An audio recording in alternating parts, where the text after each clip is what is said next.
حافظ اشفاق کی رپورٹ کے مطابق خبر شامل کی جا رہی ہے۔ تحریک لبیک پاکستان N81 اور PP 62 کی یونین کونسل قطر میں عوامی جلسے کا انعقاد کیا گیا، جس کی میزبانی UC قطر کے امیر حافظ محمد افضل قادری نے کی، جس میں بہت بڑی تعداد میں لوگوں نے شرکت کی۔ PP 62 کے امیدوار برائے MPA محمد سلیم اللہ گمن اور N81 کے امیدوار ذوالفقار علی گجر نے خطاب کیا۔ انہوں نے اپنے خطاب میں کہا کہ آپ لوگ سب پارٹیوں کو آزما چکے ہیں، اب تحریک لبیک پاکستان کو موقع دو۔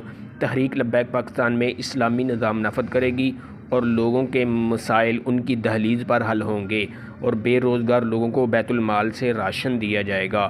آپ لوگ کرین پر مہر لگا کر تحریک لبیک پاکستان کو کامیاب کروائیں۔ کیمرہ مین علی بٹ کے ساتھ حافظ اشفاق، نیوز 4 گوجرانوالہ۔